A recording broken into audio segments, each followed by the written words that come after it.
Welcome to ThugCrowd Radio. Please listen to this important disclaimer in its entirety. All participants of this ThugCrowd Radio episode are characters. None of the stories told during these episodes are based on facts, truth, or reality.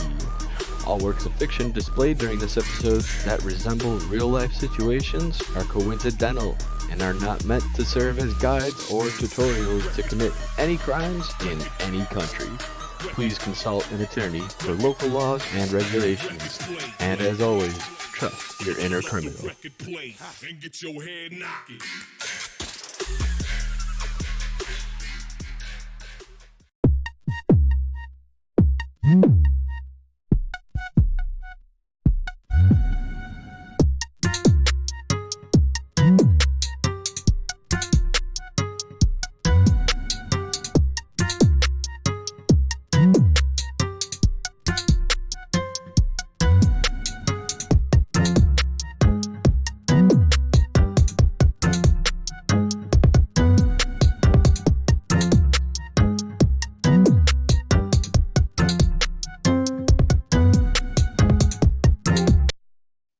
Hello. Hey. Hey. Hello, the children. Hi. What's up? Same I was old making sure there wasn't getting a weird echo. I heard the music, but I think it was just me screwing it up here. It's all good. I don't know. We're good. But, We're good. If you could help me with a new method to hack Gmails, because I've decoded the HTMLs, but Oh yeah. So that method is old, the one that you were using, and I suggest that you learn Google DNS rejacking, and Oh you might God. learn a new thing or two about how to exploit every social media account. Yeah, it helps. It replaces the whole coding HTML thing. Yeah, no, don't do that. That's old school. Okay. That's old school. It's all about this DNS rejecting. Rejacking, man. That's where it goes. Hello, everybody. Welcome to ThugCrowd, episode 4 of season 2. Nice. How is everybody doing? Doing real good. Tired. Tired, huh? What are you tired for? Retired. I was tired yesterday, and I'm tired again today. Had to do a non-DEF CON related Vegas trip, So Ooh. sorry. and all of it had to be a DGen for like 3 straight days, and it really took it out of me. Anyone else do fun stuff this weekend? Work and what is it? Decoded a bunch of Chinese Apple phishing pages and got a shout out by some like security researcher that I follow. That's sick. Nice, very fun. Yeah, I was seeing some of that stuff that you were doing is awesome. Yeah. Like It's real fun work. yeah, the security researcher was like, "Hey, this guy does some great work. Hire this guy." I agree. Hell yeah. I finally knocked off this challenge on that I'd been left lying around on Pentester Lab. That was Nice. private key recovery from ECDSA, and yeah, that was very painful because I'm not fantastic at math, specifically cryptography. Cryptography is actually hard. Yeah. And shouts to RQ for looking at my math and telling me that it's the wrong operator, you dickhead. You're using the wrong maths. That is the wrong maths. That is not going to solve the problem. Like, oh, okay, sweet. That's, Oh God. yeah. Maths. I saw something where it's like, why do British people call it maths? It's like, well, because it was called mathematics. Like, Oh, that's actually cool. I didn't know that. Yeah, that is good. A bombshell right there. well, it was mostly like some joke between like British and Americans. So it's like Americans like her, it's called math, and it's like, and the British person's like, no, it's maths because it's mathematics. I like my favorite is aluminium or aluminum, as Americans would call it. Yeah. So, A lot of good ways to detect where somebody's from. Well, Yep. What's funny though is in Australia, nobody gives a shit because well, I mean, we say aluminium, but generally everyone's from everywhere, so who cares? That's Right. fair. We know what you're talking about. Yeah. So I want to do a quick announcement while we are starting out here. So we're doing we've been toying with this idea for a bit, and we are gonna just kind of go with it, I guess, because we've always been talking about it a bunch. So I guess we just put it out there now. So we're gonna be doing if you guys remember last year, we did the charity stream for Extra Life, which is a charity for Children's Miracle Hospital Network. Oh, And sick. they do a bunch of really cool stuff, helping kids with diseases. It's just a very good it's a good thing for helping infrastructure of an important organization. And so last year we raised over $3,000, and we all just sort of streamed different CTF challenges, and we let everybody in the chat hack a server through Twitch chat, which was a lot of fun. Oh, I saw that. Yeah, no, it was a really fun time. So this year we're going to be doing something a little bit different, but we're going to be doing the same charity work again. We're going to be doing an IoT CTF. So what that is it's going to be essentially it's going to be some teams that are going to be able to have a C2 and try to hack as many vulnerable IoT or ICS devices that we can emulate in a virtual network in a 24-hour period of time. We'll have some other interactive stuff as well for players or people in the chat. But we'll be streaming that. It'll be a death match of who can take over the most vulnerable devices, and pretty much everything is in scope as long as it's within the VPC, besides DDoSing, because that's annoying. But it should be a lot of fun. We'll have more details on it, but we really need to kind of hash it out with some people who would want to talk with us about it. So basically, we need people that are competent with like Terraform and Ansible for provisioning infrastructure. We're gonna try to work with an AWS and hopefully not get some cease and desist letters. Maybe they can give us a little bit of a break here. Add it to the collection. But we'll need basically an infrastructure team. So if you are somebody who is super into Terraform, Ansible, CloudFormation, any sort of like infrastructure stuff where you're provisioning massive amounts of nodes very quickly and effectively, we need you to help us for volunteer stuff. We also need people who are competent at working with virtualization and containers. So if you are into Docker and QEMU and just containerizing everything, we really need you for the virtualization team, because we're going to be virtualizing some vulnerable firmware images and storing them in or running them in Docker containers for people to hack. And then we also need people who are competent with working with code, both Go and C, to help us work on the C2 servers, as well as the bot agents and the infrastructure of how the bots are going to connect back to the game server. So we have a big plan of how this is going to go out. But if you are interested in helping out with this, just DM at ThugCrowd on Twitter, and we can invite you to our chat about this. So we're going to be trying to make it a more structured thing. We're going to need a lot of people to help because there's a lot of stuff that's going to go into it.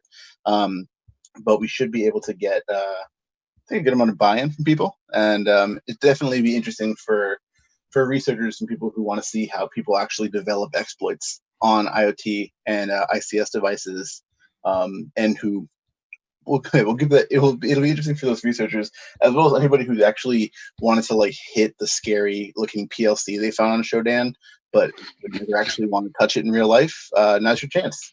So we'll have information about registering as a team, but right now we just need people to help with the infrastructure part. So again, at ThugCrowd, we need infra, virtualization, and low-level bot teams. So thanks. That's my big announcement for the day, I guess. Anybody have any questions on this? Just want to say I think it's going to be pretty awesome. That's get it really when you can. that's really cool of you guys. I think it's going to be fun being able to hit those ICS boxes or hit those firmwares and have it hard crash and go into what would normally be an unrecoverable state and continue, which is one of the reasons why you don't touch those things, because they break real easy. They do break very easily. I mean, it's definitely going to be a good opportunity for people to play around with stuff that they normally would never want to play around with. I mean, I definitely always want to play around with it. I just shouldn't. So yeah, Correct. that's more what I mean. Is you don't want to touch it. Please don't touch anything like that in real life. But we know a lot about what people are doing with it, and want to be able to understand it and let people sort of, let their hair down. Just Also, get it up. Also, if you're having problems with the challenge, you will be able to donate anyway. Yes. So we'll have more stuff like that too, as far as infrastructure for interacting with the chat, and also, maybe potentially buying a hint. Might have a black market of exploits. Who knows? But we'll see. We're gonna have to virtualize hack forums too. This is crazy. Oh jeez. Oh god. All right. But yeah, let's get into the news. So I'm sure everybody here has their thing here. This is the U.S. Department of Thug has kindly given us some of their infrastructure for posting our news this week. Yeah, let's get right into it. So the first one here is pretty interesting. And this headline, I wasn't exactly sure because it's more of like a theoretical thing, but it's, I guess, being actually used. And it's being used also by stuff in our, they're called similarly in the Goodreads research by Amit. Yeah, people have figured out a way to spoof wireless emergency alerts, which can send out Amber Alerts, presidential alerts, and other sorts of extreme safety alerts to phones that are connected to the tower. I mean, the thing that got me about this is like the headline is super clickbaity. It's like it sends It's it out to very a stadium. Yeah, and you read through it and it's like, no, they sent it to like a couple of devices and it's like caged and whatever. The other thing is, because it's caged, is probably one of the reasons why it actually falls back to this system, which is CMAS, like commercial mobile alert system. And it's meant for like three things, like alerts issued by the president or higher authority of a geolocation. So, and then for imminent threats to safety or life. So I guess if there's a fire, if you're in California and you're surrounded by fire, they can send you a thing that says, "Hey, you're surrounded by fire," if you didn't notice. And then Amber Alerts or child abduction emergencies, which is interesting because that's when I guess it can sort of go like, not so much sending out messages say, "Hey, there's a nuke coming," but messages like, look out for this person or something like that, which based on like being a proximity based attack, I guess it's we manipulate environments in the immediate vicinity, I guess. Plasma brings up something I'm not familiar with. It says, don't towers have a P2P system for EAS? I think if a tower misbroadcasts, others will repeat it. For this, I don't know. I think this system as well, I'm not sure if CMAS actually is targeted from its direct proximity or if it will propagate. And the other thing is, I'm not sure that it doesn't actually specify if the devices were connected to the peered towers, because like the peered cells, because they were doing it in a cage, which is why I speculate, the cage causing the fallback. But yeah, I don't know. I'm not exactly sure. But yeah, no, it's definitely interesting though to see this sort of stuff just coming out. It will continue to come out because LTE and other things like this are standards that are difficult to change at scale. So if you do find a bug or some way to spoof and do different attacks on LTE networks, they'll be there for a bit. Yeah, it also wasn't 100% success rate either, is what they found, but it was pretty high. It was like in the 90s, I believe. Yeah. So that's pretty good. That's if everyone around you gets an alert message and you don't, you sort of just go, well, like I guess the 10 people around me got it. Yeah, they'll tell you. Yeah, Faking when presidential alerts. What could possibly go wrong? I love those. It just reminded me of those, like when Trump sent out the presidential alert like a few months ago, and all of like the ones that were just like "you up," and just approve them. It's like, what's gonna happen? People are gonna be like, Yeah. send Like- nudes. Like, Is anyone up NBHNC? yeah, Yeah, it could be interesting though. I think if say you could perform this on a red team engagement and you're in a building that was shielded, so there's if you're in one of those buildings that doesn't have the LTEs inside, and you did take in a femto and sent this kind of thing out, you could send out a message, for example, like everyone has to evacuate the building or whatever, Mhm. which would make things a lot easier for you because nobody's in the building while you are. So, I mean, there's different ways that this could be used for legitimate engagements as for opposed to tactical ship posting. Yeah, Yeah, Yeah, it's worth tactical. noting also that in the paper, in the abstract, they say that they used like commercially available SDRs. They modified open source libraries, and that the 50,000 mark was reached with 4 different base stations. Yeah, it was either like a usurp or a blade RF, which Yeah, your Blade RF would be my guess. I mean, they're pretty cheap. I think they mentioned usurps, but blade RF would be like the cheap way for full duplex. Yeah, about $600, and it does LTE with the onboard FPGA and stuff. It's pretty good. Just in case anybody wanted to build their own femtos for legitimate purposes. hell yeah. Speaking of building your own things, this Raspberry Pi that was used to hack NASA, pretty cool. Not just Oh, that. boy. Hardware.com has an absurd amount of ads, and all the ads on the page are all the same exact ad. I have a left and right sidebar ad, a giant top ad, and then it's like half the page is another ad, and it's all for the same thing. And then there's a bottom banner ad, and it has the same thing on it as well. It's absolutely unacceptable. And that ad is for Fire. $VPN Club. Yes. Free Well, yeah, rip to Dollar Club. VPN Club real quick. They were suspended, Dollar VPN Club, our beloved sponsor, by Twitter for copyright infringement. So, yeah. Damn. Oh, don't think of nobody start any other dollar clubs. Yeah. Yeah. And there can only be $1 club. There can only be one. Can It only was be one. weird because I saw that Dollar Shave Club followed Dollar VPN Club, and then like 2 days later they were just banned. I think You that's know called stalking. That's cyber stalking. Yeah, you had cyberbullying. Nobody made a $2 VPN club. Would that be copyright infringement? You know what? I think that there are a lot of L's in Dollar VPN Club that can be masqueraded as I's that can be masqueraded as L's. So I think that it can realistically never stop. Yeah, So- I think I don't know. I think it's there should be a fight to the death for all copyright infringement cases, or patent. Whoever holds patents, if you want someone's patent, you fight them to the death in a cage match. And if Like me, uh, A cage match sponsored by Steakums. right, it's like racing for pinks, right? Like that's it. Yeah. Racing for pinks, and not in the DG method, but They could just go Dollar $VPN Club. Wait, what did you say? I said they could just go with $$ VPN Club. Yes. I like dollar fake Amber Alert Club. It's pretty good as well. So, this next one here is about a Raspberry Pi that was put in NASA's Jet Propulsion Laboratory, and somehow from April 2018 to now, they only got 500 megabytes of data, or what is it? Gigabytes? well, What they was. did.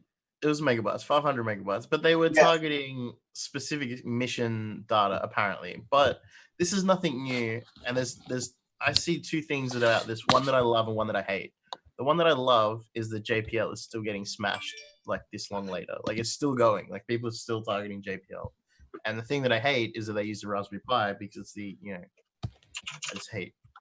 That's people's go-to Dropbox is the most obvious thing that everybody knows what it is. I don't know. That's why it's so good, though. Yeah. Somebody brings in a Raspberry Pi and plugs it into the network, and the network admin is just like, "What are you doing? Why didn't they do that?" That's a good question. Yeah. But apparently the new Raspberry Pi, the Pi 4, I think, is going to be running the newest version of Debian that's going to be coming out next month. Nice. Yeah, Buster. Yep. Do you think that this is just one giant Raspberry Pi and Toy Story 4 tie-in? This whole hack? It can only be. Next level marketing. It's inconceivable. I think there's more to this story that's not.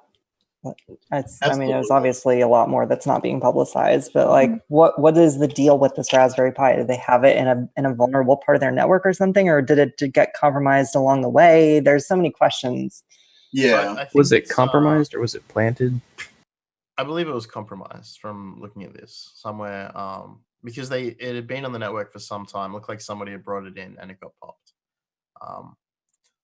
But I mean, if you're doing network asset discovery, like the Raspberry Pi prefix is pretty obvious. You should look at your networks layer 2. True. Yeah. Maybe they named it a Roku device name, and it was just by the break room. Yeah, they were pirating Crunchyroll off of it, and then just suddenly Yeah. Doing open elec. It was named Anime Box. No one wanted to unplug it. it's too important. So I think a good takeaway from this is if you think it's a good idea to take anything into your workplace and plug it into the work network, just don't. Please don't. Yeah, and if you see somebody who's plugging in a Raspberry Pi at work, just be like, "What are you doing? Stop." It's like Dave's quote unquote anime box. Yeah. Hard. Yes.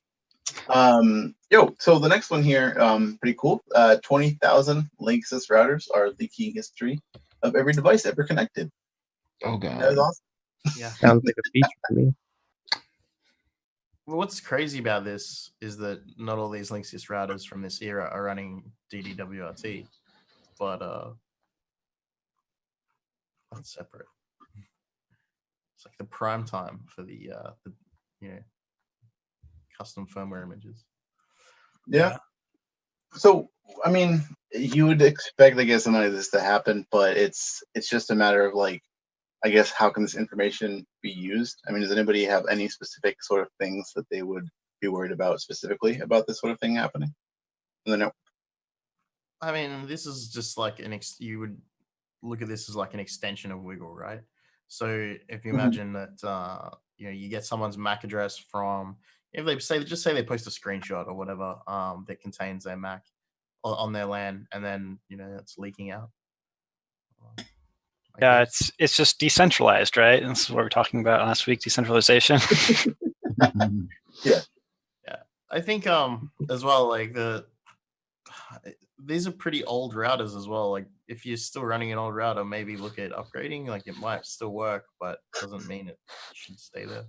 When you see people with old routers, yeah. Hopefully none of those routers are the AC1750.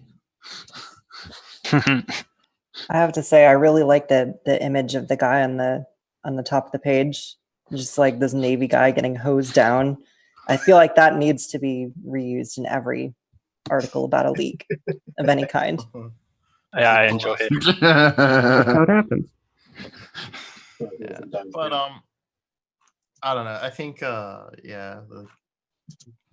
these devices are probably going to end up in Mirai at some point when someone figures out how to write how to port exploits. Yeah, it is interesting that 25,000 devices were leaking 756,000 unique MAC addresses. So it's like that's a pretty wild number. Yeah. Although I guess when you talk about like coffee shops, right? Like a lot of these could be placed in public places, public networks. Absolutely. I wonder what the correlation is like between clients. Like if you see someone going between their work and their coffee shop, or their coffee shop in their home, or their friends' houses, stuff like that. For sure. Were the actual router MAC addresses leaked too? Because you could probably look them up on like a war driving map and see where they were. That's true. I was thinking about the different ways in which this data could be used to actually, provide some insight into some sort of tracking of some sort. I mean, this sort of stuff is sort of analytics between networks, between websites, all sorts of things like that. Those are all things that are commonly used by people to track others. So yeah, it's definitely interesting to see if this data would be scraped and leveraged in some way. But that's up to the viewers. Yeah. If you if you look at your own router, sorry, Shell. Oh no, I was gonna say there is if people like this kind of thing, there's an interesting talk called "Stalking a City for Fun and Frivolity," which deals with kind of this exact same stuff of setting up a bunch of boxes in different places, a bunch of Raspberry Pis, and then tracking around MAC addresses from place to place and being able to map them, and it's like by having these boxes call back. Oh, for crying out loud! Oh no! Yeah, and then sub note to that is that devices like cell phones now do MAC or can do MAC address randomization when connecting to networks. Yeah, so when iPhones are in scan mode, they're rotating MACs at that point as well. Jesus. So they're less trackable, but I mean I don't know who else is doing that. But with Apple Watches, smartwatches and stuff like that, Bluetooth MACs are just like splattered out onto the air everywhere you go. There was a project someone did where they got the same train every day, and they tracked Bluetooth MAC addresses with an Ubertooth when they got on and off trains. Just as a project, just all off the air stuff. Absolutely. But I think it looks like mine's vulnerable or whatever. Mine's affected. Great. With actual routers, like so your current router, your updated router now, like is probably managed via your ISP with like TR-069 as a protocol, and they can push firmware updates and scrape stuff out of it as well. Yeah. Well, I mean, I bought this from Best Buy, so oh well. It's the default. Like usually the routers that come from ISPs are going to be managed with TR-69. So like a lot of this data can be pulled from them over that protocol anyway by the token. Yeah. Yeah. So no, disable that if you like. Wild. Right. But let's go to the next story here. Pretty cool. Walmart is rolling out some AI to prevent checkout theft. Oh, AI drink. Welcome to Walmart lobby. They have done quite a bit, I guess, to just track whether or not people are scanning items or miss-scanning items. And yeah, they're just going for it, I guess. It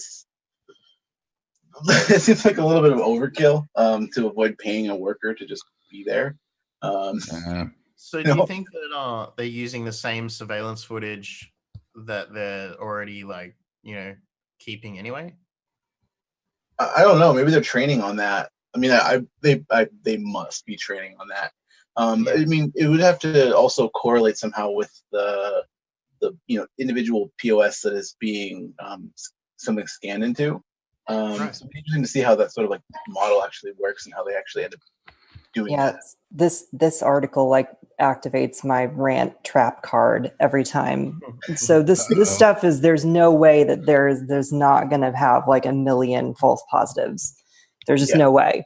They're going to have to develop some kind of like specialized monitoring capability. Like they're going to have new cameras installed at every one of these check-in lanes for sure. I don't think they can use what they have existing. It's going to be a mess. At least during the initial rollout. They may make it better as time goes on, or they may just throw it all away. Like I just don't like seeing people jump on this particular bandwagon so quickly, because the technology, I'm not sure that it's ready yet. Yeah, and there's always cases where this probably won't detect someone who's slapping fake barcodes on things and that kind of stuff. There's always going to be plenty of ways to get around this that the vision itself just can't get around. But below hanging, I guess people who are shoplifting probably aren't, taking it that far. But I mean, it's pretty easy to go on the various websites, figure out the weight of the devices, or the items that you want to steal, and then you print out the barcode of it. You might even be able to print it out online at home, and then just slap a label onto something of the same weight but is smaller or less price. Yeah, but a lot of the barcode readers as well have configuration codes that you can scan, and it will change the operation of the reader. That's true. Actually, there's some- pretty yeah. cool talk about that. I want to find A lot it. of times when you go to these self checkouts, it does this thing where it tries to sense like your bag to see if like you're bringing your own bag. But if you just like lift the bag off the sensor, then it asks for the attendant to put on their code. You can usually just watch them put on the code. So someone who's dedicated enough to actually like fuck with the POS system for the self checkouts could probably get into it. Oh yeah, this and there's also like mag spoof, and also with the weight thing, you don't even have to like obviously slide it over on the actual thing, since it the optical scanner, you just have something of generally the same shape and size. So this is our shoplifting segment. But I think what would be an interesting correlation would, like, say this technology works, which we're pretty much decided that it's probably not going to work. Say it does work. What would be interesting is tracking the cards that were used for people who consistently misscan items. So you could correlate, again, following the money trail, as very common technique to find people. If someone's not paying for certain items, but they paid for other items, and there's a payment associated, whose card is it? Seems pretty scary when you sort of start to abstract it out. Well, then you get into some really dangerous territory, which I also have pretty strong opinions about, which is like what is that based on? Because the kinds of logic that you're working with, the underlying technology relies on all kinds of things that are really, really hard to determine. It's very black boxy. So it's very easy to say, like, I want to select for this one particular thing in my AI. And then you get all kinds of other crap that just gets in there, and you don't even really like realize it until you go back and look at the results. But I mean, if you actually audit the results, which not everybody does. So you could really easily end up with a system that profiles people based on all kinds of different factors that you didn't want to select for, but ended up that way anyway. Yeah, that'd be interesting. I'm not a compliance expert, but I think it's a potential PCI DSS violation if you're storing credit card numbers for transactional purposes and you don't tell your customer that you're going to be using your fucking AI thing to see if they're shoplifting or scamming the system or whatnot. Oh boy. You can do hack. It's not a DSS infringement. Like, you can definitely like the card numbers are stored hashed anyway. Plus, like, generally you have the first 6 and the last 4 to like explicitly use it for a purpose. No, it's because it's the purpose is already for transaction records for a business, so they can hold it. That's fine. Yeah, it's sketchy, but they'll pass. Plus, like most DSS auditors, lol. Yeah, I'm not an expert in that field at all, but I've been reading the legislation lately, so it piqued my mind.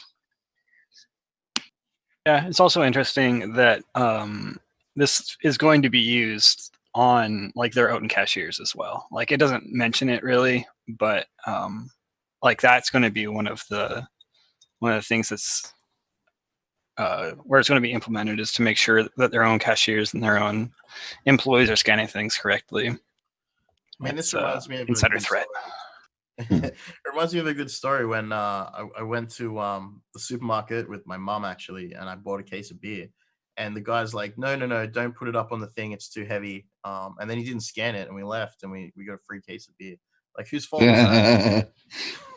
I don't know. So that's something that I find really interesting, is like with that kind of system, you don't have a human element. So it's difficult to have like an aspect of forgiveness. So like, let's say, some teenager steals something from Walmart or whatever. Is he banned from their stores for life? How do you respond to that infraction? And that gives a lot of power to those companies that they probably shouldn't be having. Well, also, this seems like it's just going in for like just like misscanning or not scanning. Like, it doesn't seem like this is tracking, oh, hey, I just stuck this bottle in my pocket and walked, So it's interesting that it's target one thing. Yeah, it's interesting that there's so much like tech being invested in this one bit, which is I don't know how much of as far as shoplifting like misscanning or not scanning or fake scanning accounts for. But yeah, I wonder if this is like really worth like the amount of money they're investing in this AI. Is it actually going to save them money on people misscanning versus like do they lose more money on misscanning or more money on shoplifting? And is that amount like more or less than the amount it costs to implement ridiculous AI? yeah, Yeah, no, it's wild, especially with something like Walmart too, where sometimes it's the only place to get groceries in a given area. Yeah.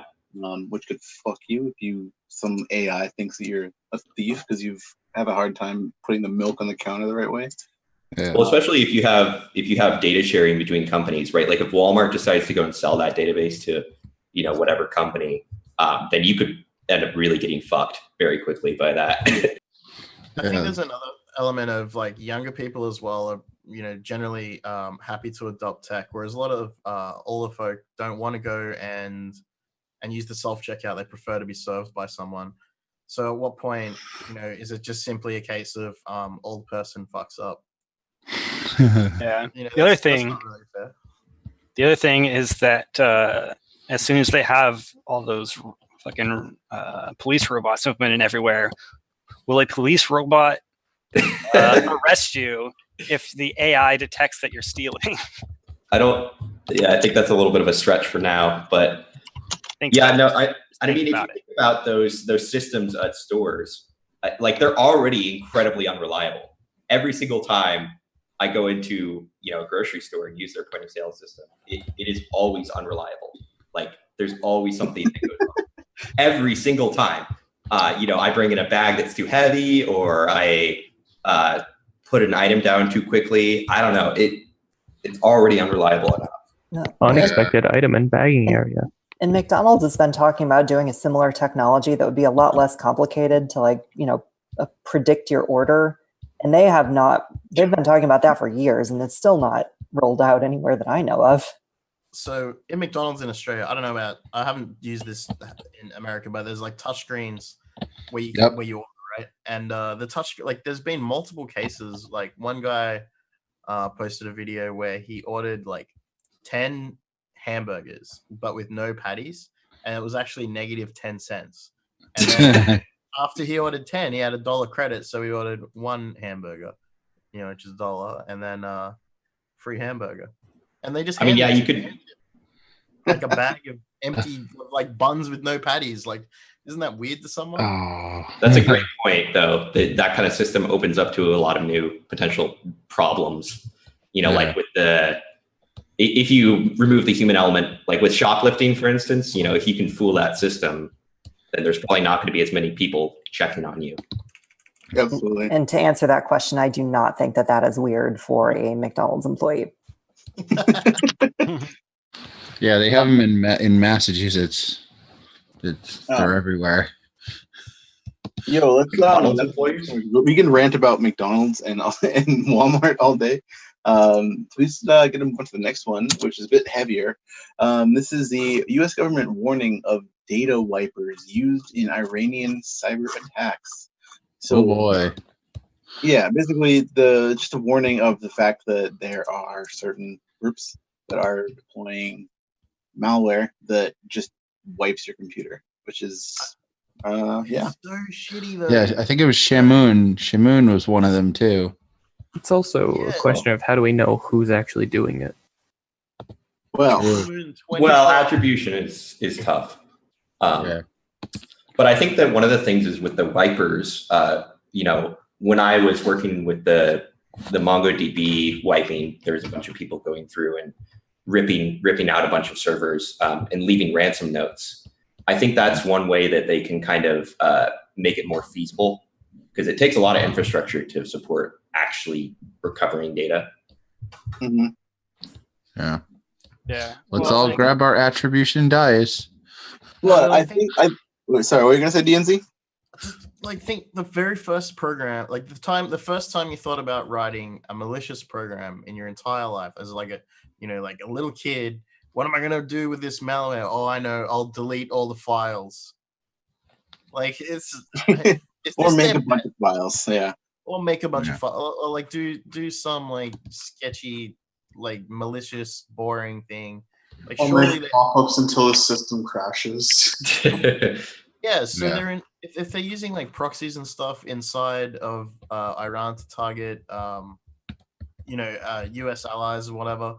Surely they can like sort of go, instead of wiping the data off this machine that contains really sensitive shit, maybe we should exfiltrate it.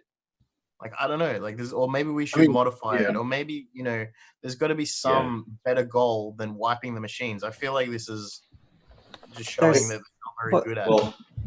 What you're describing is like there's a difference in strategy for an attack like this. It's not an intelligence gathering type of operation. It's a disruption type of operation, and like this is the conventional cyber war type of mentality that you see taking place in a lot of different countries right now, and it just like it's very immature and very much what you say. Like this is what a fourth grader would do.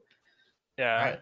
it's worth noting that it doesn't look like like the fake ransomware attacks you've seen in the past too, right? Where it'll wipe everything, be like, oh, by the way, give us money and we'll store it, and then like so like you would think if it were financially motivated that there would be something like that, like a fake ransom aspect to it at least. Okay, but it's just a straight wipe, huh? Yeah. So then it's probably going for disruption. It's also like you can wipe data a lot faster than you can exfiltrate or encrypt it. Oh yeah. So definitely, if you want to talk about disruption, that's a pretty effective method, especially if you can spread quickly. So a question for you: if we were playing golf, how many opcodes do you think you need to achieve this? I mean, if you're doing a straight exec VE on there, not very many. Probably like 35, 36, I can say. Depends on how you actually do the operation. But if you're doing something like a DD, that might be a little bit better, and it would take a little bit more characters. So let's say there's a par. Let's say par is 35. So if anyone wants to play golf on riding a wiper, you can check out the. I think it's on use GitHub. I can post the link. Give me 1 second. I forgot about that. Because if you're doing a straight exec VE, then it's a lot simpler. There's not a lot of opcodes involved. I'll drop it in the chat. So if this is the kind of thing that they're imagining conventional cyber warfare, as they would call it, to be, I'm just curious what other like hack forums, like hack tool, fucking hack pack level, like zip files, good shit they have. Like, what are they doing? It's stupid. It's not next level thinking. Yeah, definitely. I don't want to let this segment pass without noting, though, that the lead here is clearly buried. I did not know that the Department of Homeland Security's Cyber and Infrastructure Security Agency is directed by a guy named Krebs.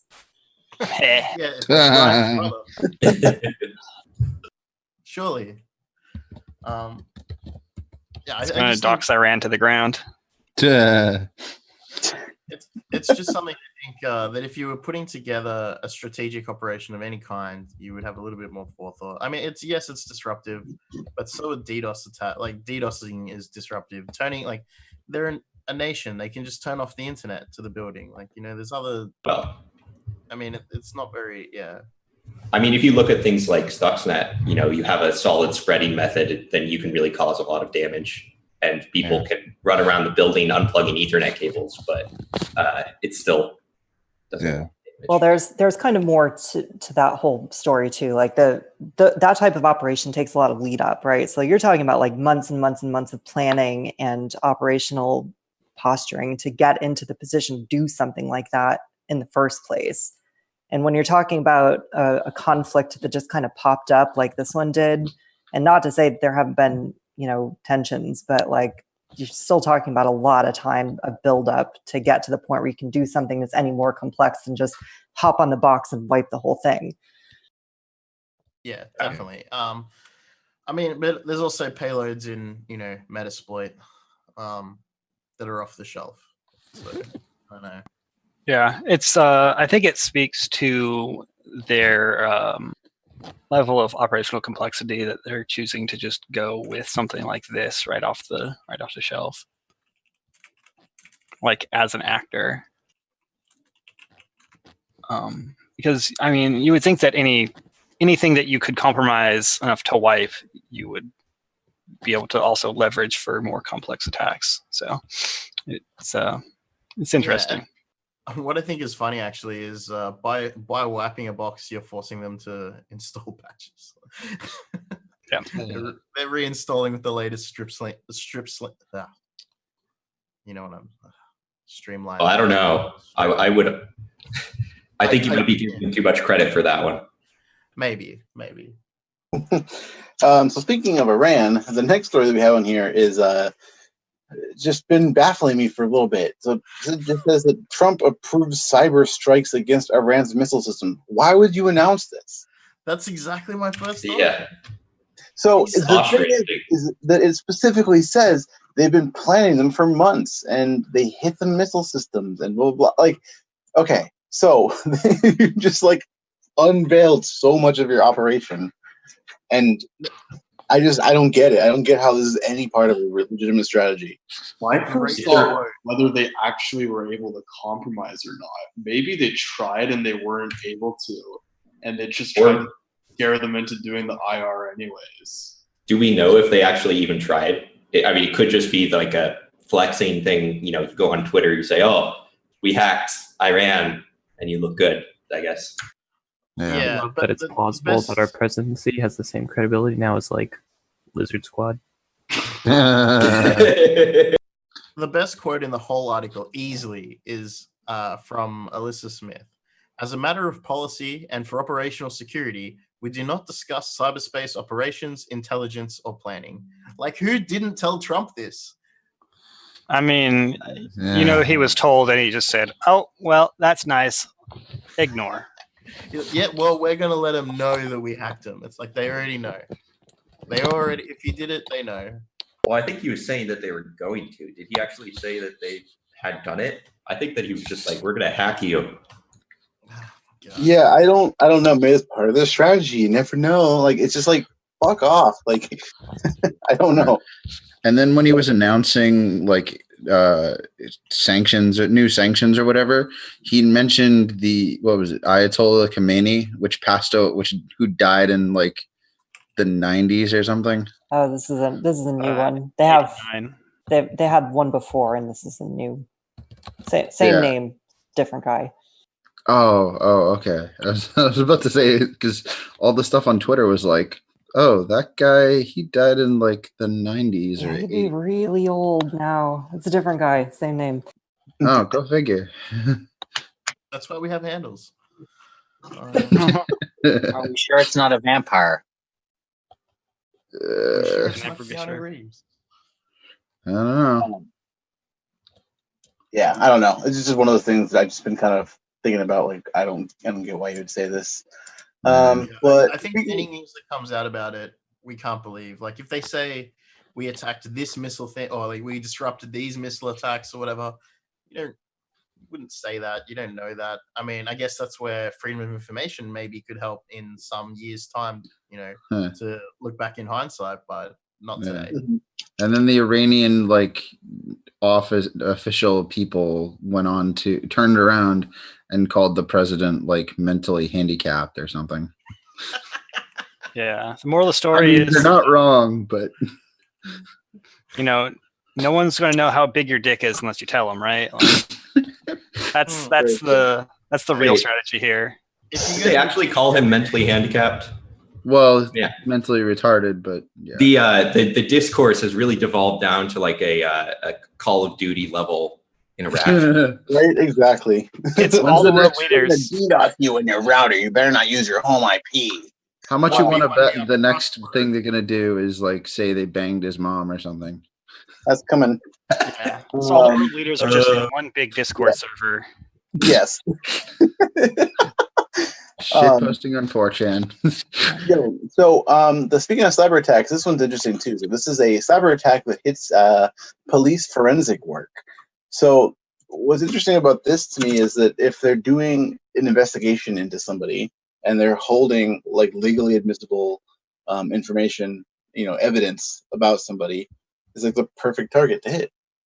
Oh boy. Yeah, and I thought about that as well, but at the same time, they're talking about physical evidence, so we're not talking about digital forensics here. It's like we're talking about physical forensics. So, resequencing DNA and toxicology and stuff like that. So probably, I think it's likely that if there was like some cases, there'll obviously be a backlog to put things back into digital mode. But I think a lot of the things are going to be bagged up and stored in evidence lockers somewhere for reanalysis if need be. So it's a good target though. It's a good idea. I mean, it's a bad idea. It's a terrible idea. Don't do it. But from the perspective of an attacker, it's it's a pretty interesting way to go about it. I'd also be interested to see like I know that, for instance, you look at malware campaigns. There's a lot of competition between different actors. So I'd be interested to see if people, like you could probably use that information to take down somebody else or plant info or give tips. Well, this one's a little misleading because it leads you to believe that this is like a targeted thing, but it looks like it's some kind of ransomware campaign, which like everyone gets hit by this stuff. I'm not sure that this is unique to this forensics lab. So specifically, though, just hearing about it being a forensics lab is an interesting target to think about in terms of like if you were to do a spear phishing campaign to get your buddy who is being held up in court about something to destroy evidence. If it was like who was that? The Russian guy who tried to hack his friend out of jail, and then they both went to jail together. Yeah, no, I forget who that guy was, but that was cool. Yeah, so I think with the ransomware thing as well, like, wouldn't it be very easy to just blame ransomware? It's like, oh, forgot to put Tor on, blame Anonymous. Like using an off-the-shelf ransomware variant and then just like throwing it at your target and having them deal with it, you might be able to guarantee disruption enough. Guarantee some sort of destruction. I don't know. This feels like a familiar conversation. It definitely undermines the credibility of the forensics lab. Yeah, for sure. Well, I sort of think as well though that they're a little bit like their expertise is obviously not in digital forensics. So, I mean, they could have some really smart science men working there, but some really poor computer people working there. I don't know that makes a difference to the lawyers, right? Like the lawyers, yeah, definitely. That's exactly the kind of thing that they'd love to have to say. Yeah, but look at this. How do we know that the evidence has been maintained properly, et cetera, et cetera? Yeah, introducing doubt, which is all you have to do. Also, not that I've necessarily seen it, but has anyone ever gone through with like a targeted attack and then covered it up with ransomware? Like, has that been a thing we've actually seen anywhere? I mean, well, there's definitely been, people use a box for dirt, even if it's a jump box, and then RM it. Yeah. I don't know if there's been specifically ransomware. Pro tip: don't RM boxes, just clean the logs. But yeah. You can use the Elite Log Cleaner in the episode show notes from a couple weeks ago. It's like that GIF with the where the koala or whatever is pouring gasoline and throws his cigarette behind him, and then it like some water tower or something explodes in the background. Oh yeah, very true. It's like RM Tech RF in depicted or something. Oh, speaking of which, I just finished writing the RM RF binary golf, so we'll see how big it is in a second. So the next story that we have here is this Verizon BGP optimizer knocking parts of the internet offline, Cloudflare. So optimized. Yes. So this is pretty bad, I guess. That word. Hot takes on it. That word. I don't think it means what you think it means. So Verizon, I mean, I guess pre-Verizon, MCI, WorldCom, like all these companies that are now Verizon, right? They've all had a lot of like clout with early internet, I guess, and they've kept it. So, I guess this is what happens when things, I wouldn't say that I've worked there, but if I had worked at one of those places, I would be worried.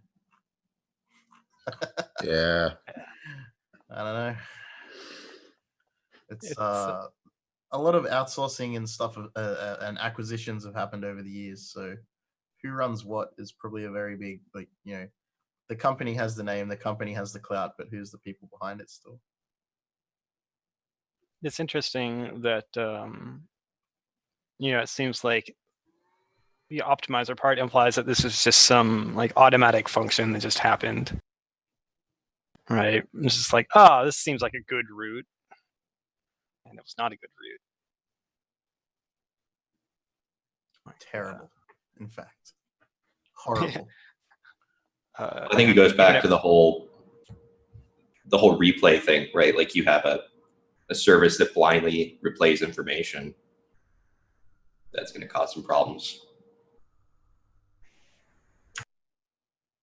Yeah. No, yeah. I mean, the problems that are sorry, I was like really distracted. The problems with BGP here are like just going to continue to happen, and it's just like as these sort of things keep happening.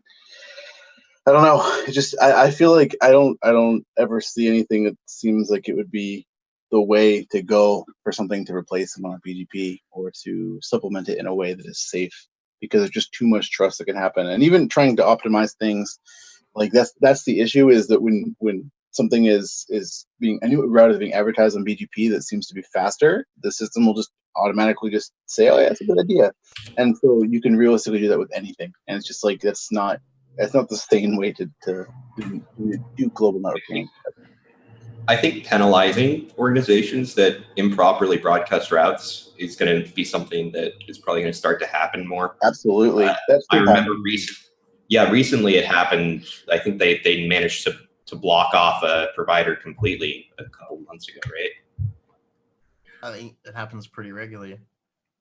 Yeah. I mean, this is a different case though, because this is Verizon like sending its own shit somewhere else, right? Mm-hmm. So it's like this is almost the exact opposite of what we usually see, where someone's taking someone else's traffic and sending it to them. Yeah. No, I mean, there's a lot of mistakes that happen. I mean, it's awesome. What is it? BGP Mon? What's the website that you can visualize the rerouting? It's pretty cool. Yeah. BGP Stream, I think. Yeah, BGP Stream.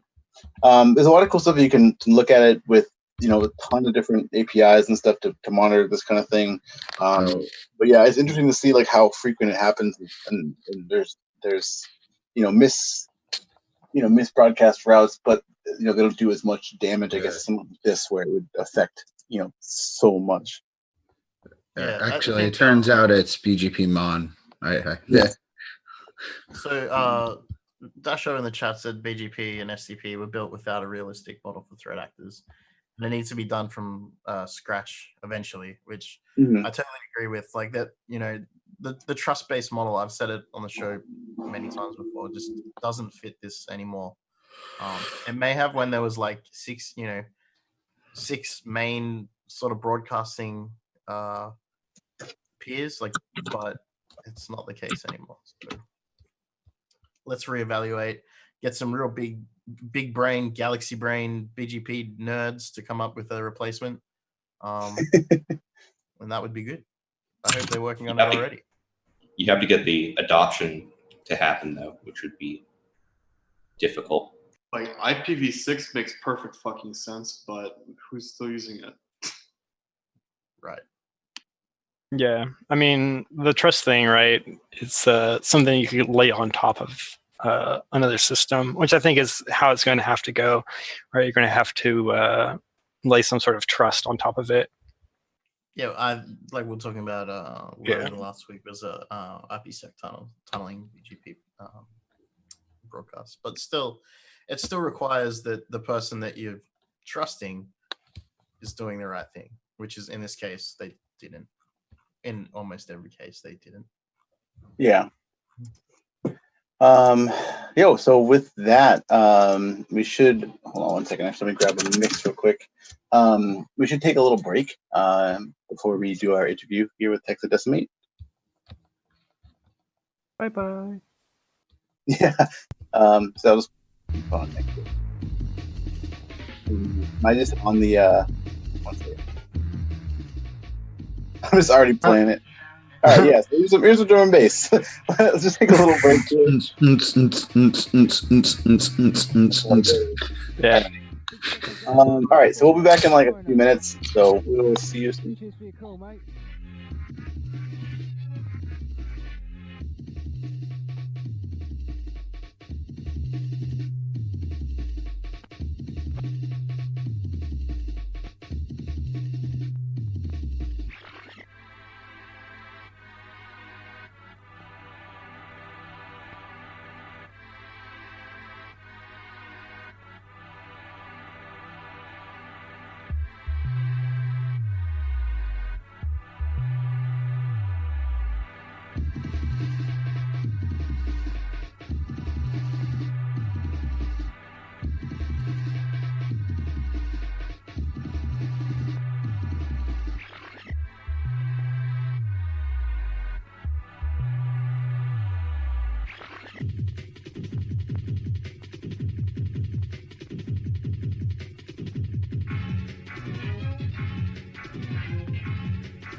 This one's brand new on Formation, the Rough and Ready remixes.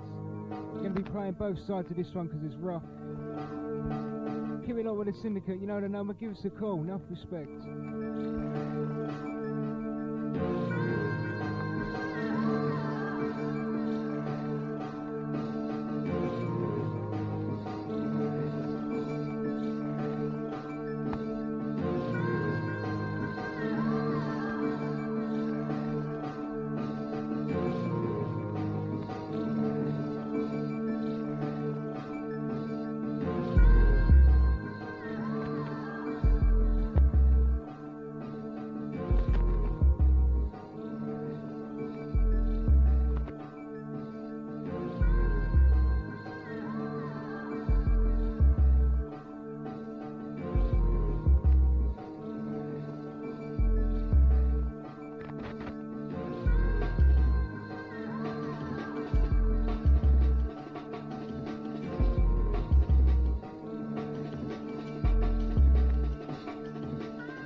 Sounds of ThugCrowd on the remix. Sounds of the Syndicate getting busy old turf for the scratch attack. Shout to M-A-T-T and Astrid, yeah?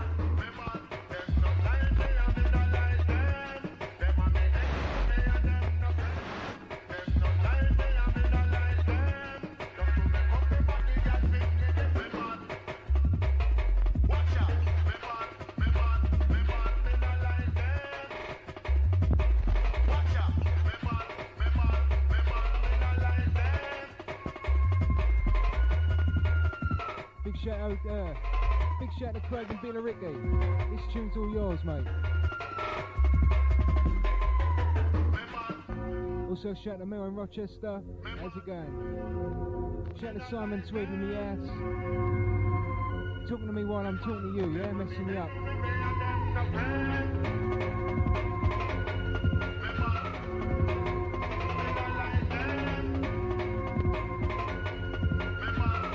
Shout to the man like Philly Clay, enough respect.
Like them. Them not like me, I'm not like them. Them not like me, I'm not like them. Them not like me, I'm not like them. Them not like me, I'm not like them. Them not like me, I'm not like them.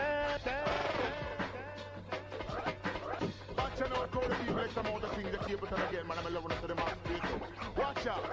Remember, watch out, call the people, like some other things that keep it on again, man. I'm loving it to the mass people. Watch out. Remember.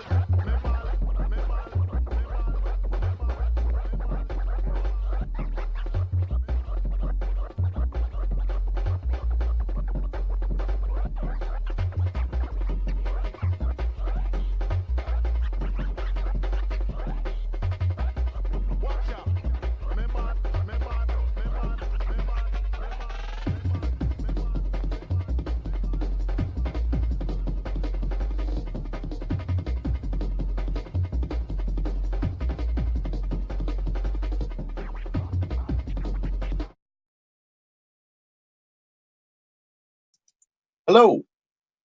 Yo. Can everyone hear it? Hello, we're back. Hi. Sorry about that.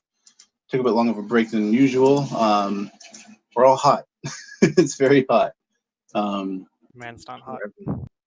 Man's not hot. This is why I'm hot. But welcome everybody, and welcome hexadecim8. Is that what we should call you? That's whatever. Yeah, that's good. Cool. Oh yeah. So yeah, welcome to the show. Thanks for coming on and hanging out with us during the news segment as well. Yeah, thanks for inviting me. This is super. I'm super excited. I've been excited for a long time. That's awesome. No, we've been excited to have you. You do a lot of really cool stuff. I think we should, for the sake of time, just get right into it. Do you want to just, I guess, tell us a little bit about yourself? Yeah, sure. I guess I started my career in 2010. I've been doing government stuff for like 7 years. Then got out of government and I've been doing startup stuff ever since then. So that's like my day job, which day jobs are day jobs. I'm having fun with Dragos right now, which is great. Most of what I enjoy talking about and doing is in my side projects. I like talking about ICS stuff too, which is what I do with my my actual paying gig. The side project that you all asked me to come on and talk to today about was the Hacking History Project, which is kind of what I've been spending most of my time on lately. It's not as technical as I'm usually used to doing, but it's been kind of a nice diversion from technical stuff. That's awesome. So I guess before we get into that aspect of it, do you want to tell us a little bit about like how you got involved in doing, computer and hacking related things?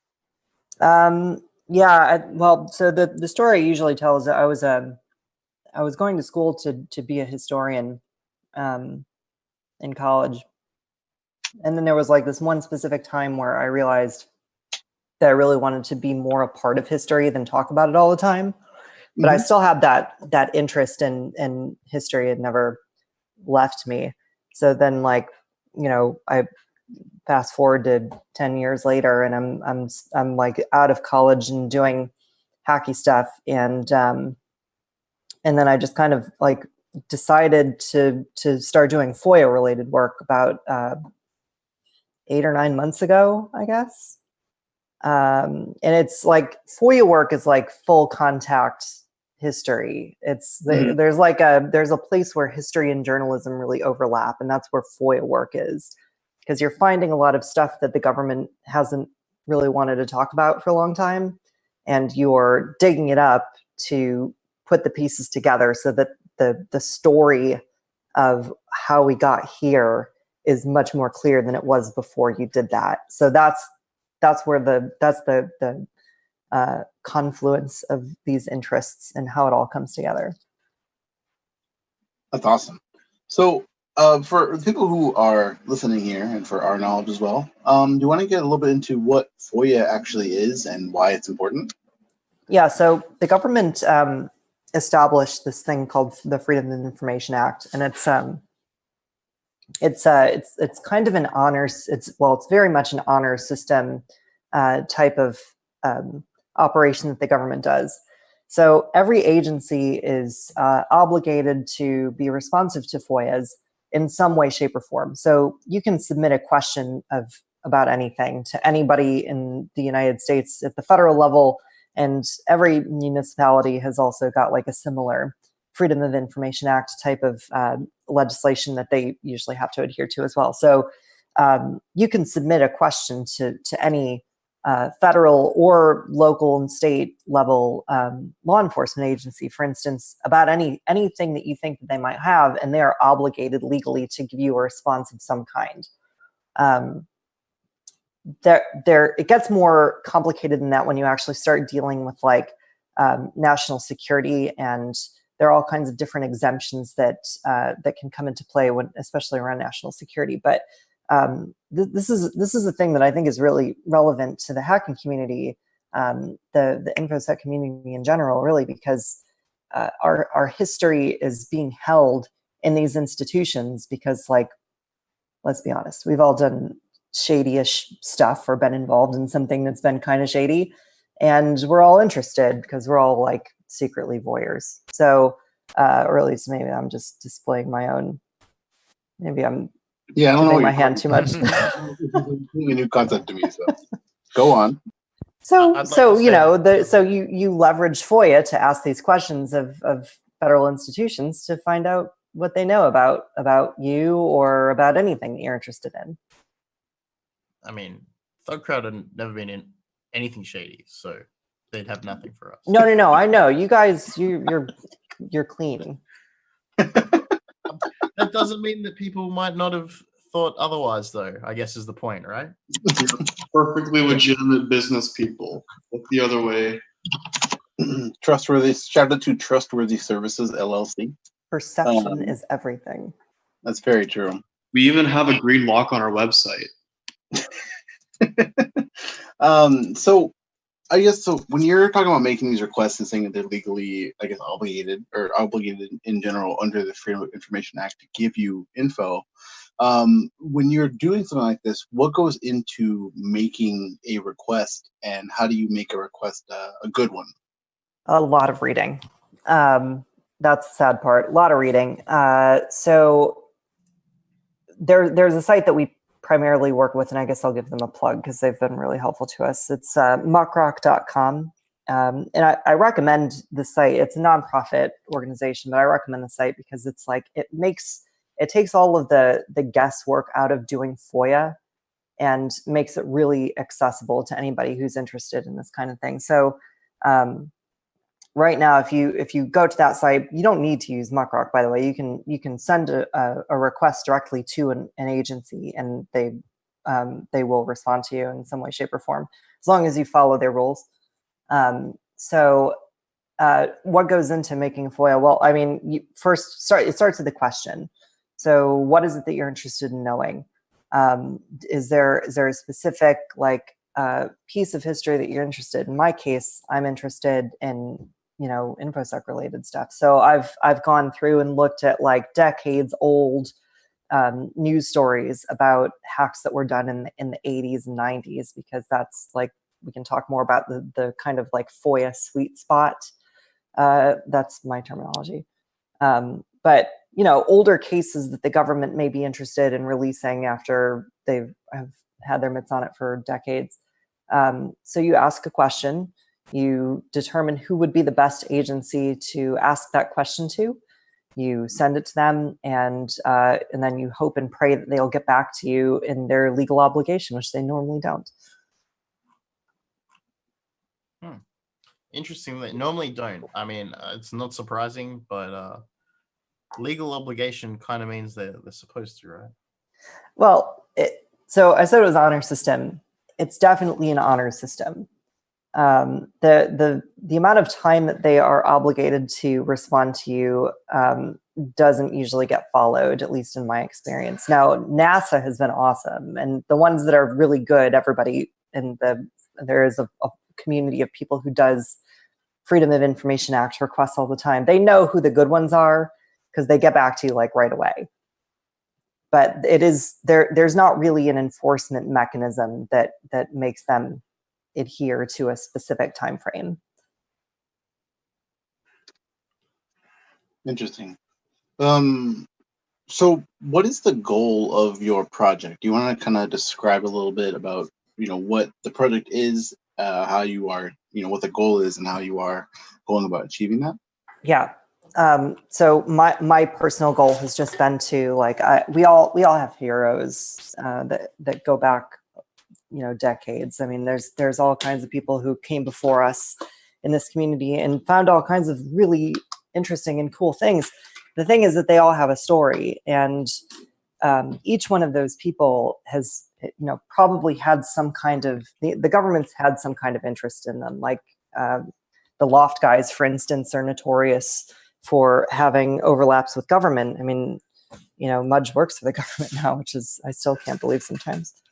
But they've when you start getting recognition for something to a certain level, especially for something that's kind of novel, the way that the InfoSec community over the years has kind of built up into, the government takes interest in you. And because the laws that govern what we do are so sticky and vague sometimes, the government may take interest in you even though they don't really have a reason to. So with all of these different identities, these different people that have helped get us to where we are today, I'm interested in finding out what the government what interest the government has had in, in us, in all of us collectively over the years. And maybe by looking at the past, we can determine, at least to some degree, what their interests might be in the future. It's hard to guess, of course, but there are a lot of stories to tell in these files, and that's really what I'm after. I'm kind of after liberating that information and making it, stories that we can all kind of know and tell each other going forward, as long as people are okay with that. That's awesome. So what sorts of things have you uncovered with this project? So we've the first thing that we got that's probably worth talking about is the documentation on the wankworm, and that's the one that we've been talking the most about because it's the most substantial thing that we've had released so far. So we did like a crowdfund for the project about a month ago, I guess, and raised a few $1,000s, which thanks to all of the crowdfunders, because that seems like a lot of money, and it really is. But there's a cost associated with releasing this information. So the wankworm stuff came from a FOIA that I put in to NASA to just figure out like how they dealt with this when it occurred. And if you're not familiar with this, this is a very early worm variant that hit the National Aeronautics and Space Administration. And it caused a lot of problems because this is like the government wasn't used to dealing with this kind of thing. So this is like the first real worm that a major government agency really had to deal with. That wasn't security related in any way. But so there is I wrote a little vignette about this on Muck Rock if you're interested.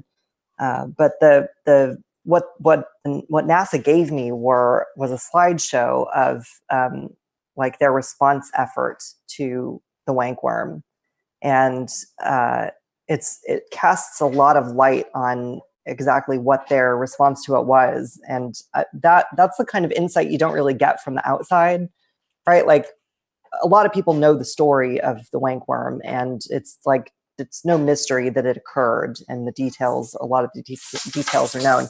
But what's not really publicized, or what's not really known by the community, is what the government saw, because that's a whole different side of the story. So the information that's contained in the slideshow, there's not much there in terms of content, but the gravity of what's in there is actually really interesting. Because if you're familiar with it, like they originally traced it through, they thought it was the origin was in France, and ended up being in Australia. So like you can kind of see where they were at when these slides were produced. What's interesting with Wank? Sorry, go ahead. I just think what's interesting. So for anyone who isn't quite familiar with the story, Wank being Worms Against Nuclear Killers is the acronym. And so the motivation behind, or the seeming motivation, I guess, behind it was like a very early instance of some form of hacktivism. So I guess that would set a bit of a precedent, a bit of a landscape for like there being such an early worm, there wasn't this kind of direction pointed towards the government before on this platform. So I guess that's going to be what's the interesting thing to find out, right? Like how did the government feel about what the public had taken action against them of their nuclear programs?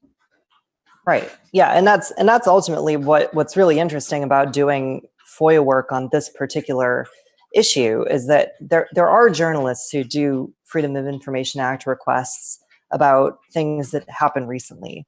So like the one example we were talking about in the break was that today I just put in a FOIA request for the thing we talked about in the news segment, which is the JPL hack of the Raspberry Pi. So I'm hoping to get something back on that, but that's like modern journalism. What we're trying to do with the Hacking History Project is to dig more into the past and get the stories that people have forgotten about. Like Wank was a done deal. I think most people assume there wasn't much else there. But with this FOIA, we might have discovered something kind of interesting here, which was this may have been, we don't know for sure, and we can speculate that this may have been the first time that because, judging from what they say in the slides, NASA passed this case over to FBI to do some investigation.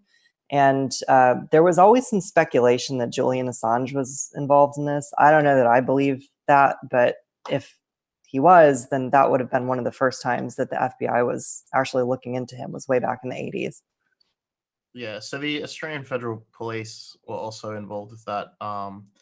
And that you can read about more in the book The Underground, which is the whole that period of time, the Wankworm, that kind of stuff is covered in that book. So interesting. Very interesting.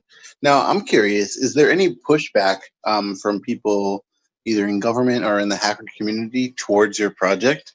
Because if you are trying to uncover something and maybe get some more information about things that might have been sealed or just forgotten about, if people are worried about something coming up and it's correlated with like something we do now, anything like that? Yeah. So there's always pushback with the government. That's just the nature of doing the work. The hacking community has been amazing. I actually didn't expect to get as much support for this as I've had, and the amount of interest that people have had has been like really overwhelming. I haven't heard anything really negative.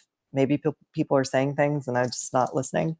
But yeah, I try to be sensitive to some of these stories because, we have Freedom of Information Act requests on people who, not necessarily people specifically, but on different projects where we might touch on members of our community who aren't with us anymore.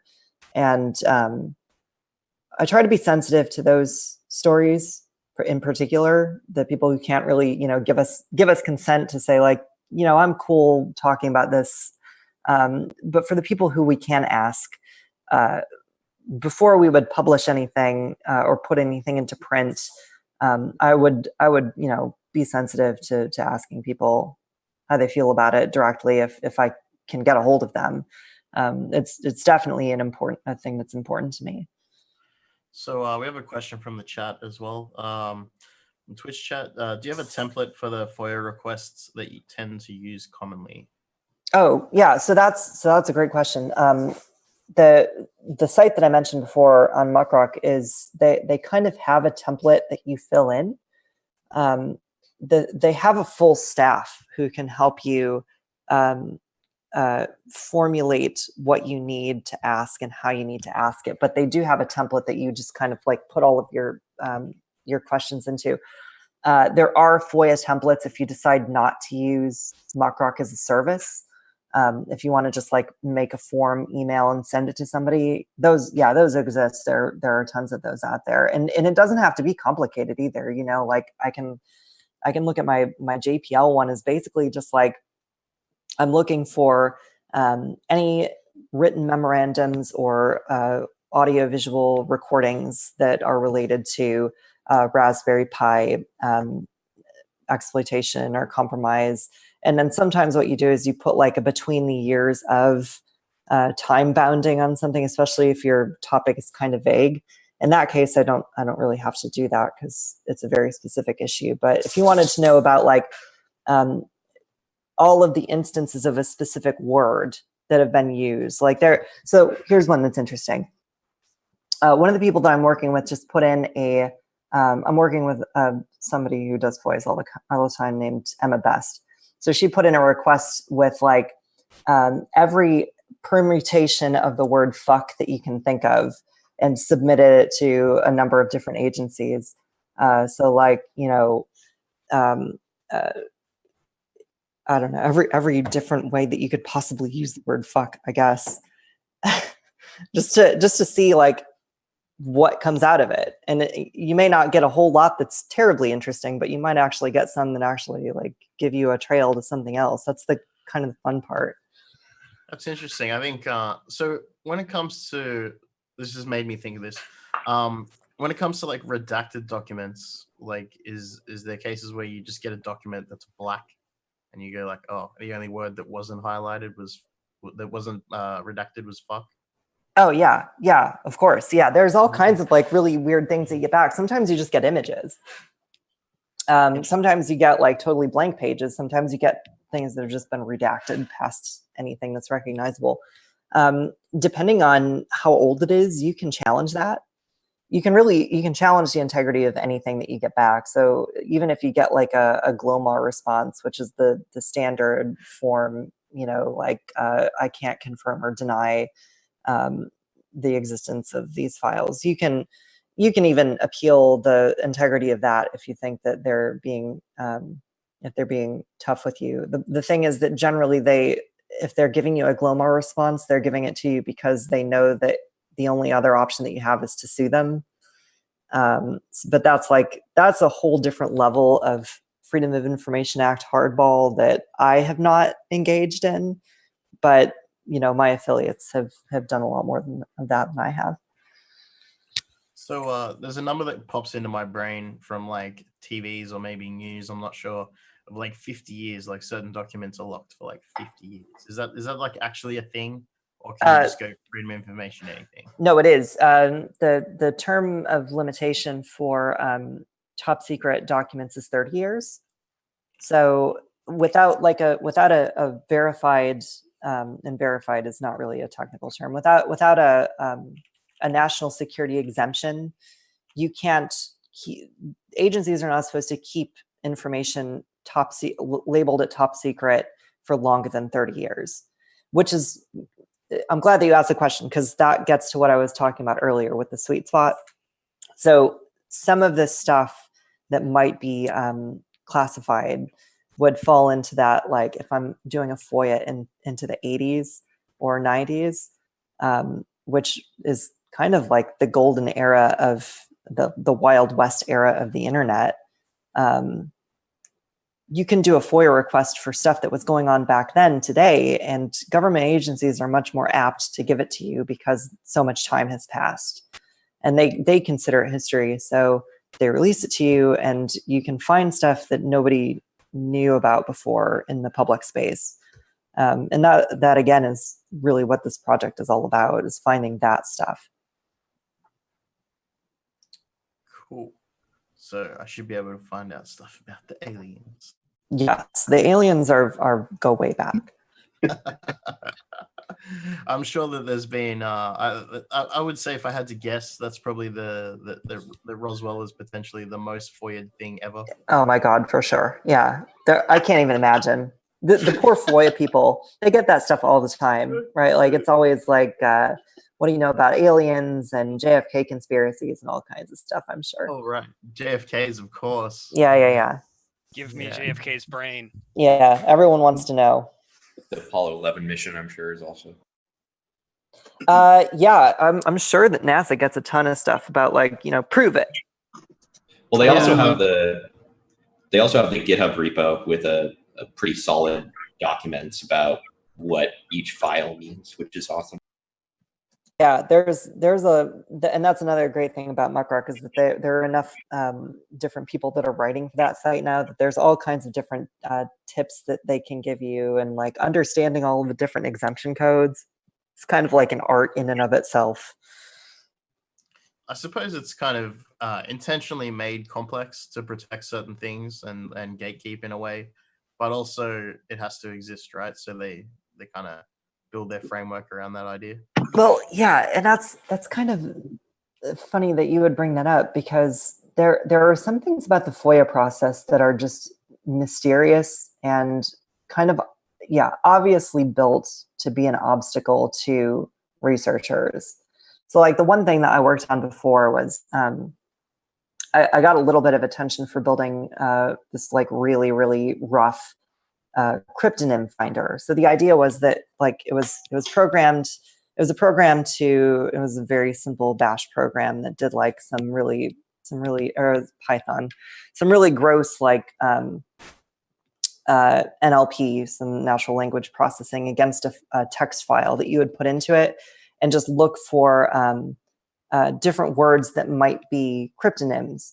So the idea being that like in a an and a declassified document, there may be words that have been used, cryptonyms that have been used to describe projects that we didn't know about until a document was released. And that's kind of like the treasure hunty aspect of this, is that CIA's got a thing on their site called the Crust database that's like full of decades of declassified CIA information. And it's really, really interesting to look through there. But it's like keyword searchable. And we know that they have better technology than that, but everything that's on there is keyword searchable. So if you found a document that you're interested in and downloaded it, then you get like a flat PDF, and that's not helpful to anyone. So, and there again is like, CIA could be giving us PDF files that have been run through OCR. Like that's not a huge energy expenditure on their part. But the fact that they're giving us a PDF that has not had any kind of processing done on it is like, it's an obvious kind of like, okay, guys, type of thing that, you know, the public has to deal with. Yeah, it's definitely a tactic. It was used by similar tactic was used by like the phone book service in Australia to prevent reverse lookups. Like they just send you an image of phone numbers you searched for. How annoying! Like, you know, they'll give it to you, but they don't want you to search it. Like, they don't want you to index it. Yeah. Well, the trick is that you just put it all on Google Drive and it will do all the OCR for you. So, pro tip with That's a good one. With the FOIA stuff, do you feel like you spend a lot of time doing the old crossword puzzle tactic of taking a keyword from one document that you received and making a request with that keyword? Oh yeah. Yeah, that's a common tactic. So I did that one with the Wankworm release, because like this is a big deal to them. This is a big incident to NASA. That like this touched a lot of their systems, and actually there's enough information. I haven't found anything publicly, so I don't want to sound like stupid when I say this, but looking through the stuff that was just released based on the FOIA that I put in, it says it was a two-phased attack. So there were two parts to this attack, and it kind of implies that there was like that the worm got updated in the middle of it. So this to NASA was an unprecedented level of, this is an unprecedented breach on their part. So the fact that they would release like 4 pages to me indicated, that said to me that I was doing something wrong. So I kind of looked through here to find out if there was something that I had missed. And yeah, to speak directly to your question, the thing I missed was that I didn't do a request for Space Physics Analysis Network worm incident, which is what the couple of the slides are marked with. So they called this internally, they called it span worm incident. So I put in another FOIA request for span worm incident, and wouldn't you know, it's taking like so much longer to get an actual response back on that FOIA rather than just the original one where they released 4 pages to me. I was curious, how much like does it cost to like do one of these FOIA requests in general? So the process is free to ask the question, but that's the trick. So the agencies are obligated to provide a certain amount of work hours doing searching for you, and also a certain amount of pages in response. So another kind of tactic that's used is they will just jam a bunch of shit in there when you ask them for something, and they'll be like, oh, you wanted to know about, you know, the word hippopotamus or whatever. Well, we have like 80 million pages of responsive text on this.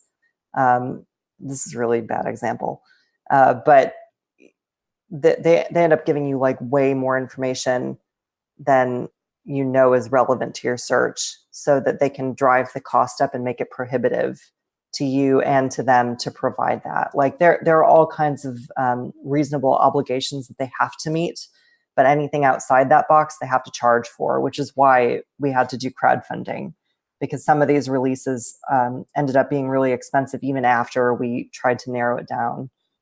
I mean, is there a point where they can just go, we've given you 100 pages, even if it's all, you know, debut random. We've given you 100 pages. Surely that's enough, or is there like an obligation to give you everything? That is a good question that I don't really know how to answer. They're supposed to give you everything that they don't have an exemption for, that fits within your request, which is why you have to time bound it sometimes. So if you say like, give me everything for the last 60 years of your agency's existence, first of all, it's going to take a long time. And second, you're probably going to end up with way more stuff than is relevant to your request. So if you limit it, you should get better results. It's like figuring out how to do the best Google Docs. Yeah, I mean that's definitely something you could ask about. So what are, I guess, if you can really answer this, what are some of the weirdest things or shocking things that you have found in your searches? Weirdest things. I don't know about weird things. So for the Hacking History Project, I haven't found a whole lot that's weird because we're still waiting for a lot of the FOIAs to come back. But there's all kinds of like really odd things that come through Freedom of Information Act requests, like mysterious pictures of people who have had the faces blurred out. That happens a lot in like very old documents. Yeah, there's all kinds of like weird hand-drawn pictures and stuff like that don't seem to make a whole lot of sense out of context. And then anything that's redacted that comes back that's like kind of nonsensical, that stuff gets really confusing. But then there's also just a lot of like kind of out of context historical information that you kind of have to piece together. Like there's one thing I'm thinking of, and this is going to be really vague information because it's really vaguely known, I think. But there was like some discussion in CIA documents about some kind of like flash that was seen over Russia at some point back in the 70s. Oh yeah. And nobody knows what that was, if it was a nuclear test or something else. But like that's the kind of thing you find in FOIA documents that you just kind of go like, I have more questions about this, but they didn't give me anything the last time I asked, so all I can do is ask again. Is there a chance though that it'll be processed by somebody different and that you'll get a different response, or is it kind of like you're going to get what you're going to get every time? You're more or less, you're going to get what you're going to get each time. They're also kind of like, I think there is a human element that comes into it, right? Like it's, at the end of the day, it's all stuff that's being processed by people. So like one of the requests that I did for the Woo Woo group, which if you're not familiar is spelled W00W00. So when I put the request in, like this gets sent to somebody who works at FBI. And so I'm asking FBI for information on this older hacking group. And so they come back and they say, oh, we don't have anything on Woo Woo with WOO. And then I'm like, okay, guys, like you need to actually put it in the way that they did it, because that's probably what's in your documentation. So that like little human element does kind of sneak in from time to time. That's funny. Like if you think about the members of Woo Woo moving on into their larger endeavors and businesses that they've built out of that group, the FBI definitely has information on Woo Woo. Oh yeah, it's a very well known. Yeah, and that's why, you know, as a FOIA researcher, I have to go like, come on, I know that you have something on these guys. Like they're not unknowns. I know that you're interested in them at some point. So what did I do wrong, or what did you do wrong? Yeah, well, I mean, you know, you could safely assume that many of them have worked with agencies in various capacities. You know what I mean? You know, it's a very old group that had a lot of talented people that, you know, moved on in life. Yeah. So there's no reason they wouldn't have documents. So there's a lot of revision that goes into it sometimes, and it's all just a matter of like putting it into government speak, which is sometimes harder said than done. Are you ever, do you ever have to worry about, like, one of the things that I would be concerned about if I received, you know, a heavily redacted document is that it could be redacted in such a way that it's misleading. Is that something you think happens, or is that something that you don't even, you don't concern yourself with? I don't worry about that too much because like things that are out of context are usually pretty obviously out of context. And so you can't draw, like, unless you got a page back that was like, JFK redacted, killed by redacted.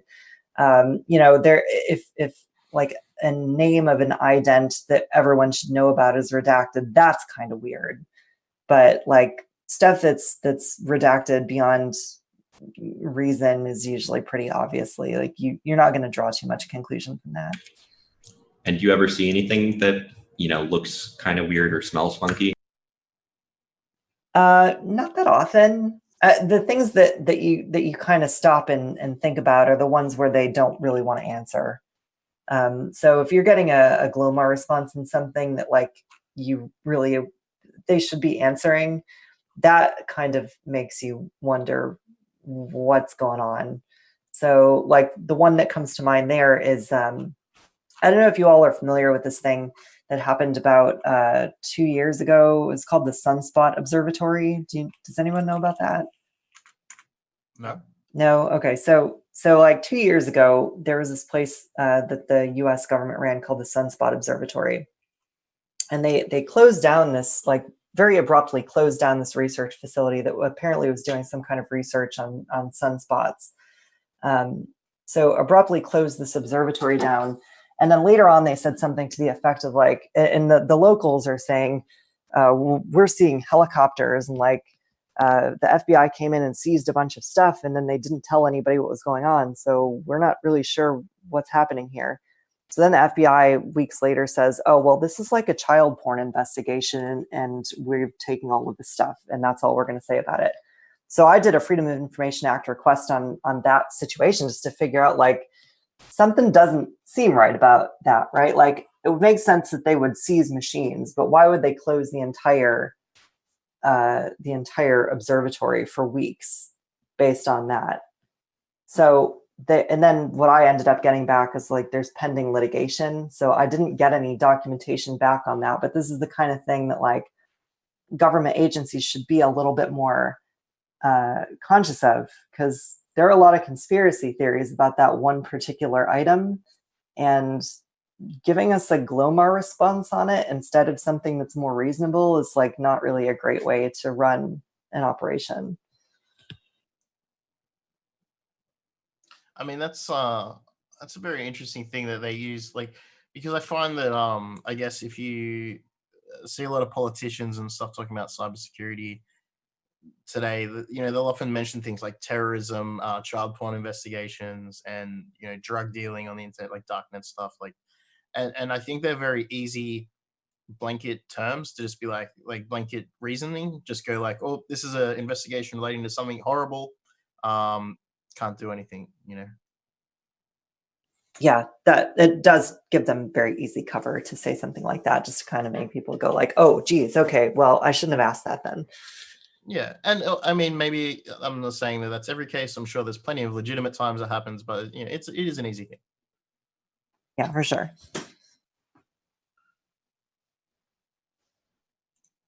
So, how can people who are listening here get involved in what you're doing? Yeah, I mean, we're always interested in taking suggestions that people have about things that maybe we don't know about. Like, I've had a lot of old, like OG folks who I spent my childhood years looking up to, like, Jesus, like Space Rogue and Dildog and Death Veggie, and all these people are like talking to me, and it makes me feel really like weird to be actually having discussions with these people on like on their terms and our terms as a community of people, and they've been amazing and very open about things that they're interested in, and just supportive. So we're always interested in hearing about things that people want to know about, because we're happy to do the FOIA work, but I'm always interested in just giving people the information they need so that they can do this on their own if they're interested. Like this process is great because it's empowering to individual people. And this time there's not ever going to be a better time to be the kind of person that asks questions of the government than we are in right now. So if you want to get involved, definitely start today. Yeah. Something else that's interesting, I guess, from my perspective, the US FOIA stuff, do you have to be a US citizen to put in a request? I don't think so. And that is something that I guess we didn't really say, but there are Freedom of Information Act programs, and in a lot of the westernized countries generally have got a program that's similar that rolls over. So I know Australia has one and the UK has one. I don't think that you need to be a citizen of the country to ask the questions and get the answers. But I'm also not proclaiming to be an expert in foreign outside of the U.S. Freedom of Information Act. To be perfectly policies. honest, like I had to Google to see if we had one. We do. Freedom of Information Act 1982. It's kind of old. Yeah. But that might be an interesting place to gather more information on the wankworm. Yes, absolutely. Considering the AFB were involved, maybe they know something. Yeah, for sure. Hell yeah. So, like, can you give us like some links if someone were to want to donate or follow your work with that? Where could we find that at? Yeah, so we do have a project that's running on Muckrock. We did a crowdfund that we actually hit the maximum amount of time, which is like 30 days that we could do on crowdfunding for Muckrock. We can try and open it up. I'm going to try and get that time frame opened up a little bit so that people can donate, but I can definitely provide the link. Should I be in a chat right now to provide that, or can I just give that to you guys? People have You been can pass it over. Okay. Sure. Any links you want, somebody will paste them in for you. Okay. The multiple chats that people are. All right, I'll throw it in there now. Also, shout out to Joke One real quick. I just saw EXO.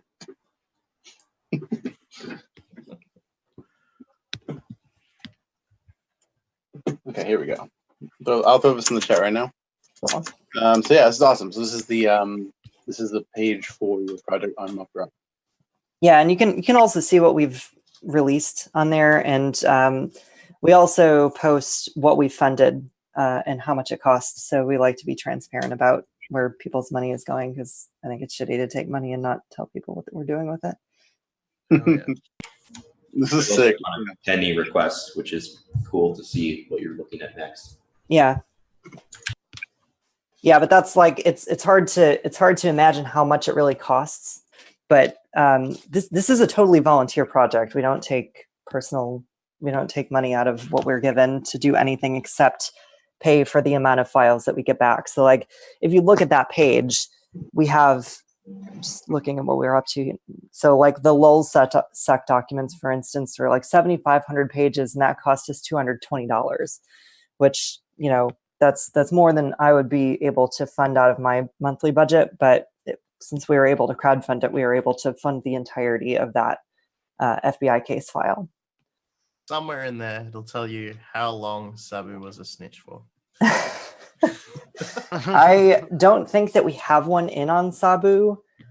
We might, and if we do and we get responsive documents, I don't even want to imagine how many pages that's going to be. It's like every IRC log he's ever had, ever. Right, and that's another thing that you can do, like another trick that you can do to kind of limit how many pages you get back is like just exclude all of the chat log stuff unless that's what you're interested in. Yeah, I think chat logs are quite interesting, specifically after you've sort of if you've got to know the parties. When reading a chat log, you can kind of glean a little bit more than maybe what's in a final intel report. Right. Interesting, but also you got to sit there and listen to somebody talk about what they had for lunch today. Right. Well, sit there and read what they had for lunch today. Yeah. Well, I know what I'm doing after this. Are you going to send me a DM on what you had for lunch today? Or? Yeah. Yeah. Then I'm going to go FOIA request begin RSA private key. Oh my gosh. That's a very there's so much like clever stuff that you could do a Freedom of Information Act on, and there are a lot of really talented people that are working in this area. It's funny to see the kind of things people put FOIAs in for. That's actually a good point. Like so when I was doing the ECDSA key recovery stuff, obviously I came across a bunch of curves that were NIST approved that other cryptographers have said, this is a weak curve. Like, this is terrible. Why is this, going forward? I mean, people say that to me all the time, but it's not really national security related. Yeah, it's just interesting to see, like, who pushed it forward and whatever things that you can't get from unless you were there, kind of thing, maybe, until, I guess, without putting in the request. Yeah. Well, this has been awesome. This has been very, very enlightening, and there's a lot of stuff to go over here. This is really cool. Thanks so much. I was gonna ask your listeners too, and I don't know if like they just want to throw it out there. We're talking about maybe trying to set up some kind of like transparency village at DEF CON or something. I don't know if there'd be interest for that, but if there is, like, we'd be happy to. The people I'm working with would be happy to put something together just to do outreach or whatever. I don't know how popular that would be. I mean, yeah, I think that'd be awesome. But definitely, I would put it out there on Twitter or something, and we can see what the interest is. But that kind of stuff is like, it's something you don't really think about until you find something that interests you about it, and then it becomes very interesting. Right. So I think the more exposure that you have, the more visibility, and the more people working on this, the more interesting stuff you might find about people that we might know ourselves. Yeah, for sure. In more ways than one. And you are legally able to ask about yourself to any government agency, and they have to provide that information unless, of course, they have a national security exemption for it. There are a lot of rules, but that is one that you can do yourself. I wonder how effective it would be against, like, APT groups. I mean, they're obviously national security related, but if there's like some loophole to maybe that threat intel companies are trying to track on their own, that maybe they could borrow some from something else or somebody else. I think they usually hold that stuff back as operational knowledge. Well, we're going to FOIA request the hacker known as ThugCrowd. Yes. Yeah.